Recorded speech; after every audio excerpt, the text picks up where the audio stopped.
Hi, I'm here today with Professor Pedro Parada. He teaches here at CATÓLICA-LISBON, Strategy and International Business. Professor holds a Bachelor of Economics from Universidad Católica Boliviana, and he continued his studies in Harvard Kennedy School, Harvard Business School, and MIT Sloan. He also holds a master's degree in public policy and management. So, Professor, how are you? Very good. Thank you so much for having me here. I'm delighted to talk to you today. Great. So how and when were you sure that this would be your professional trajectory?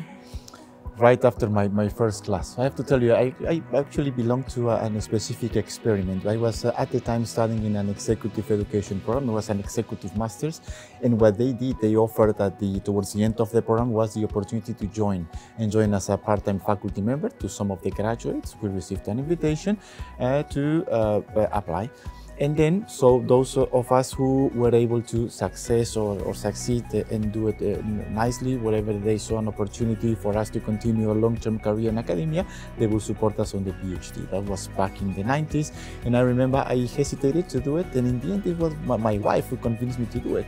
She thought that it was a good opportunity for me. And for some reason, she believed that it actually fit very nicely with my skills and competences. So what I did is I applied, and then I was thrown into my first class after some preparation. What happened is, it was my first class. I was supposed to run a case discussion with 40 students, participants. They were in executive education and an executive MBA.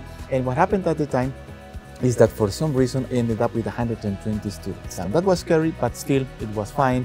And then what I did, it was a case discussion on how to manage stakeholders. It was a case, the author of the case was sitting at the back, who was at the dean of the school at the time, just observing because he was the author. He knew it was my first class in my life, so he said, I'll attend.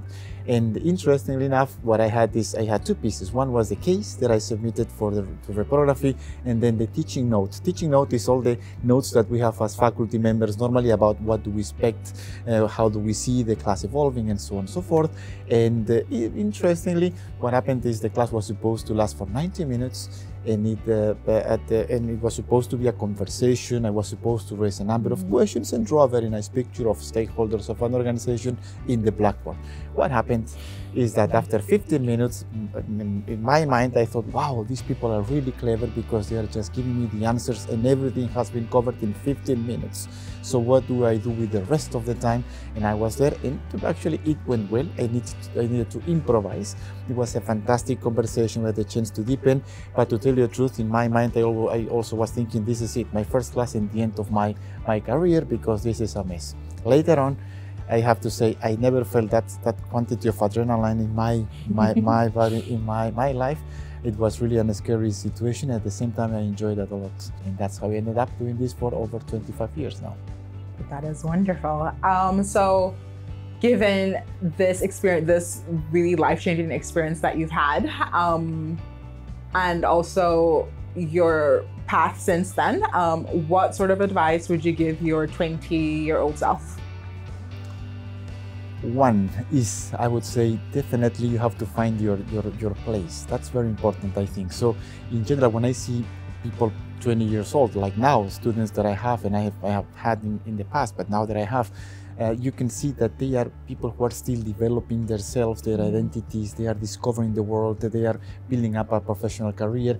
And yet, what is important, many of them ask themselves, but also ask us as faculty members, as mentors, as tutors, what do we think? Where do we see them, where they would fit? What could be good opportunities for them? And more, I think it's actually up to them to test, experiment, and find a place where they are happy. I never thought about becoming a professor or a scholar, and ended up, I discovered that as I mentioned, and I think that's the one thing I would say. So explore.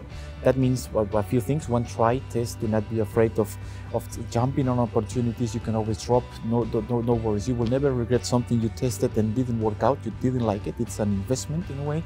But actually, you may regret, I think, things that you simply passed on because you were too scared to do that. And I think that's number one. Travel a lot. I think, based on what I see now, the world is big, is complex. There's so many people, so different, so interesting. do that. I unfortunately only speak 4 languages. I would love to speak 8, 9, 10, because in the end, language is culture, reflects how people think and behave. And I would encourage them, kids, myself, when I was 20, to do more of that. I would love to learn more languages, but that means experiment and spend time in other locations. Definitely that. 2 more things now. Take care of yourself. It's amazing. When you are young, you just think you are indestructible. Take proper care. Now, of course, given my age, I have to do it, and like anybody else, but it's important. And the planet. Those would be the messages that I would be conveying to them. Act responsibly, but at the same time, experiment. Those are wise words to know for all of us. And so moving on to your field of expertise, which is strategy and international business, why is strategy a main priority for a company? 2 things. 1, strategy is really about survival and success of the firm. I think that's important thing. It's survival. There's many individuals. It's not only that the organization needs to survive in the long run, but many people depend on organizations. Organizations create wealth, they create jobs, they pay taxes, they support initiatives, they can make a difference and have an impact in society, and that's very important, I think. So the strategy is a cornerstone to that. It's important to understand the situation, where the company is, what's the position, what's the context, what are the opportunities, the threats. And then, based on that, companies need to think about where to deploy their competencies, their resources, what do they do well, and create a mission, a vision, and a long-term trajectory, which is the important part. That's critical to the survival, as I said, but also the success of organizations. That's number 1. Even more, actually, the most successful firms are the ones that normally, given that they have more resources, are able to make a difference and impact and help others. They have the privilege of supporting and helping other institutions because they have the resources to do that. And I think that is one critical part. It's the long-term success of the organizations. No? The other part is that also the strategy plays a key role not only in setting the agenda, the path ahead, but also in communicating. Is very important because that shows, that signals, that tells not only external stakeholders but also internal where the company goes. And in that sense, on the one hand, it really helps in other stakeholders in understanding what's the long-term trajectory and help you in attract good, responsible investors, loyal talent that is willing to work, customers that value what the company, or clients what the company does and offer to society, and so on and so forth, I think. But on the other side, it's very important to align how people behave in organizations. Without a strategy, what we know from research and practices, organizations simply do not go anywhere. It's not that they go anywhere, it's just they go nowhere, because normally random decisions here and there neutralize the impact and the advancement of the organization. So a strategy is key. One more thing I would say, also brings everything together. When you think about strategic management, when you need to take this big picture, this big perspective on what is the future of the organization and what is it that we should do, then is when everything that all other functional areas, say finance and marketing and human resources and so on and so forth, can really see and then align themselves with a common vision. Otherwise, these coordination efforts in organizations can be very difficult. What is the importance of specific individuals in building up strategic relations?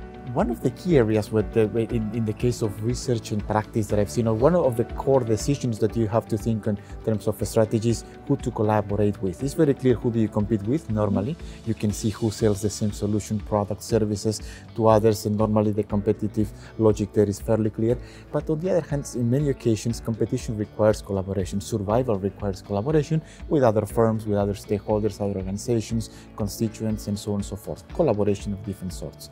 Normally, we call them strategic alliances when we think about organizations. And what is interesting is traditionally, historically, what we thought is that alliances in the end really require the support of organizations. They require the organizational support. That means the formal agreements and consensus on what the organizations will do. We sign up a contract or an agreement, and then things will happen. And that is not true. So what we know now from research and practice is really most of the strategic alliances and collaborations for different projects, call it joint ventures, call it partnerships of different sorts, require this individual level recognition, trust that you need to develop at that level. So this takes me to my own experience. This comes from, there was an aha moment to me that was very important, which is when I was running a program. It was a global executive MBA. It was run in different countries around the world. It was a fantastic endeavor, but it was a joint venture. Two different schools that decided to partner to launch this new program that was a sophisticated and complex one. And as a joint venture, normally you split, right? The effort is 50-50, 50% of the faculty came from one school and the other from the other school, and so on and so forth. And the purpose was to create something new from scratch, but again, collaborating. What is interesting is what I discovered. So we were really proud because the program was challenging, and yet it actually worked well. The participants were extremely satisfied with the experience. We delivered programs in the US, in Europe, in the Middle East, in Asia, in different regions around the world, and it was fun. But in the aha moment came when we were in a meeting specifically after a couple of years that we have been doing that specific program, which lasted for a year, and then suddenly we perceived that the staff on one side and the other were actually comparing what was the outcome of the efforts of the other institution and the focal institution. So it seems to, for example, we do better the organization of the different modules. It seems to be that our faculty has better evaluations. It seems to be that the premises we have are better, and so on and so forth. So you start to perceive some degree of competition, and my counterpart as the director of the program, myself, thought, what is going on? Why suddenly we start to see this competition? This is not the point. The point is a collaboration, and the enemy is not us, but it's other competitors we need to defeat. In the sense, we have to do things better than them to attract the best candidates. And then we realized that it's just the nature. As we spoke and we tested more, we found out also in literature more and more that in the end, the natural tendency when you have organizations that collaborate is that one way or the other they will start to compete in the end. So it really takes and it really requires people who are engaged in the alliance to commit. So they have to build and they have to create incentives and make sure that people understand that it's not about competition but collaboration. That's a very insightful answer. Like, yes, thank you. Thank you for that. I've always known that like a formal collaboration matters, but to hear that the informal matters like so much more, that really just lets us know that building personal relationships is very important in whatever areas we find ourselves. And so do you think that teaching in executive education is a big challenge? I think there's challenges at all levels. I think, on the one hand, when you think about young students, normally they are just in the process when they are developing their own thinking, knowledge. They are getting their arms around different concepts and topics. So you are helping them in becoming grown-ups, professionally speaking, and that's a very important and very serious issue, right? Because it's not only knowledge and skills that you develop, but also embedded in education. There is the issue of attitudes and beliefs and values and so on and so forth. So it's really a responsibility on the one hand. When you deal with executive education, on the other hand, so professionals in active, what you discover as well is they have interests which are very much in the short run. They need to deliver results. They have the complexities they face on the management area, and what they need is really approaches, tools, frameworks to really solve the problems they have at hand. So it's a different setting. It's not that you are helping them in building up their personalities, professionally speaking, but it's really solving specific issues, and that's probably one of the main differences. Both of them are very complex by themselves. Now, in executive education, the challenge, given what I described, is that they are not as easy, they do not absorb that easily all the things that they observe, as for example, young students who are just in the process. They are like sponges, they just absorb everything and so on and so forth, but it's the contrary. Normally they reject. So the natural trend and bias that all of us have is when we receive some information that contradicts our own beliefs or our own experience, we tend to reject it. It's natural, and there is so much to fast, and we know that much already from research and practice. That's one. So the question is, how do you overcome that and make sure that whatever you are doing with the executives in executive education does really have an impact on what they do, and they understand that the things are more complex than just the easy, quick solution. It's much more into that. So I think there are two ways. On the one hand is fundamentals. So it's getting back to the basics. It's amazing how much as we develop our professional careers in life, sometimes we just forget about the fundamentals in many fronts. Personally speaking, professionally speaking, whenever we face a situation that is difficult or a crisis, you call it whatever that is, probably one of the best advice is step back, get back to the fundamentals, and again, that's a strategic thinking. Okay, let's see, what's the situation, what's the long-term trajectory, where should I be, what's my competencies, resources, who can I work with, and so on and so forth. So it's the same logic. That's number one.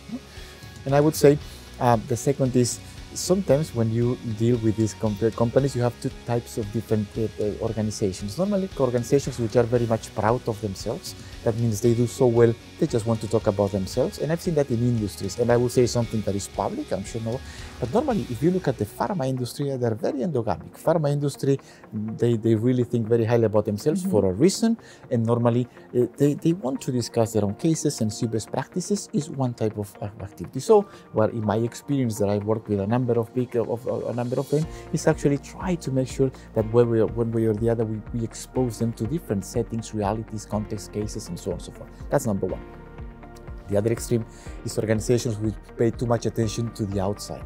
Everything is better on other firms, everything managed better, opportunities are greener here and there. And so sometimes it's actually more interesting to expose them to their own history and trajectory. And just by that specific conversation, engaging into that, what you can see is that there is a much more interesting way of discovering and untangling very complex issues. I had an experience with that in which one very large organization, globally speaking, one of the top 10 in their industry, they wanted to develop a very specific executive education program to train their future managers.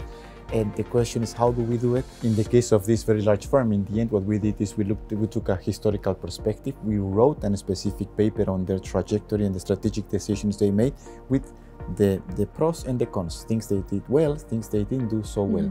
And it was very useful to help them in just by contrasting to what their own trajectory and their decisions, to see the merits of the strategic choices they made. And that was really, really useful. So I guess, speaking from your own personal experience as a Bolivian in Europe, what are the main challenges as an immigrant from an emerging country to Europe, and what is the relation with public issues?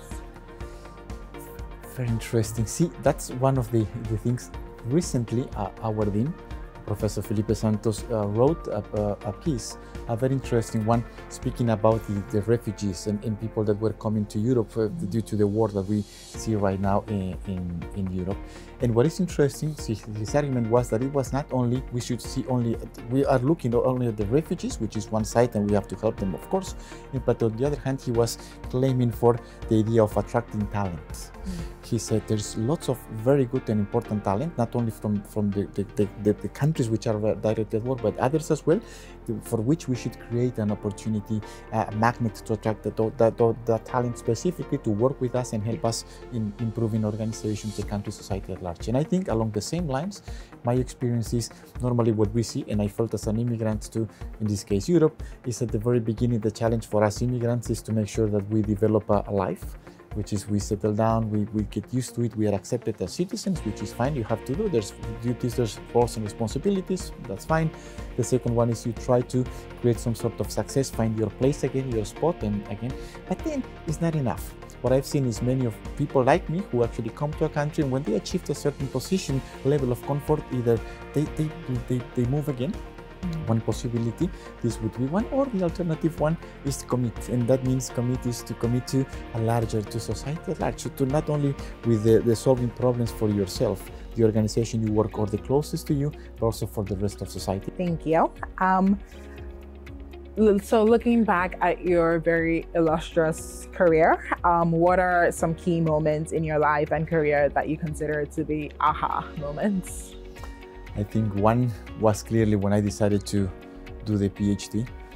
By the way, I think that's one of the interesting issues. One of the things that I like the most about doing a PhD as such is the idea of the scientific mindset. The fact that they train you to be suspicious, if you want to, so to actually question everything, right? Do not accept things for granted, but where's the evidence, alternative explanations, challenge as a way to advance knowledge and understanding of complex phenomena. I hope education all around the world was more like that. So we have to, hopefully, I think one thing we can do better around the world in general, if I had to do one thing differently, would be educate people to have critical judgment, to think, not just absorb and adapt, what I've seen in many, but to memorize, but just do that. No, that's exactly the type of training we have at high levels of education, should be everyone. That's a critical one. I think another one is when I saw the importance of individuals. In the end, It's a complex world, it's complex organizations we work for, but it's about individuals, people who like to work with each other, respect each other, admire each other, trust each other, and it's about building those ones. And that requires conversations. To me, the human factor continues to be important, even more nowadays. I know we talk about technology and many interesting things, and the impact of that in lives is great. It helps us in being more productive, but in the end, the human touch, the human factor is still relevant, and that's one of the things that I've observed over my career in different aha moments. And finally, I would say, make sure that I think we have an opportunity working in higher education, which is we train people for themselves to improve their own lives, careers, but also we can help them in making sure they have a bigger impact. And that's, I think, a pivotal role, critical role that we have in society, is making sure that the people we educate are also able to multiply that impact, and hopefully we can contribute to improving the world as such in the long run. Okay. Great. So, I mean, you've sort of touched on this in the previous question, but if you could change one thing in the world, what would it be? Beyond education, which is more critical judgment, salaries, salary difference, salary discrimination. Nowadays, I know it's a hot topic, and there's gender, there's a number of issues, I know it, which is great, but everywhere. It's not only that, it's countries, it's nationalities, it's positions, it's industries. So one thing that I love, and again, remember, being an immigrant to Europe, coming from a different setting, is that the opportunities that you have in Europe. So you can do anything that you like, you can become yourself, you can be happy. You have opportunities to be happy, independently of what you do. And that's because, among other things, you have the safety net. There's education, there's health, there's a number of things. So the basics are covered, so you can focus on the next step. And by the way, many people also in Europe, it's amazing how they commit to helping others as well. It's a social giant for a reason, and I admire that. I really like it, and I feel proud of being part of it. That's number one. And still, yet when I see the rest of the world, you can see Europe has its challenges, but compared to the rest of the world, nothing like that. So I think I would change that. Imagine if everyone could, one way or the other, dedicate themselves to do whatever or chase whatever makes them happy, chase their dreams, etc. Okay, that would be fantastic, and that actually requires that. That is why, let me simply say, a concept that I have not studied, I read because my colleagues do it, which is this universal rent. Right? It's so attractive, right? Imagine if just by being a citizen, you are allocated a certain number of resources, so you can have a decent living, and the rest is up to you. Make your life be happy. No? That would be the one thing I would remove, hopefully. But I guess we will get there eventually, sooner or later.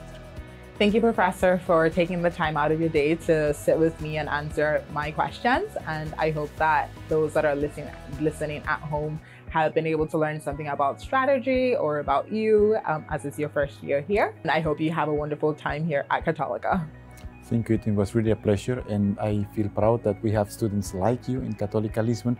Not a surprise, because also Católica-Lisbon represents, I think, what we just spoke about, is professional skills, sophistication in what we do, professionalism, of course, knowledge, skills, attitudes, but also it's about achieving greatness. It's about social impact and making a better world for everyone. You are a fantastic example. Look forward to work with you. Thank you.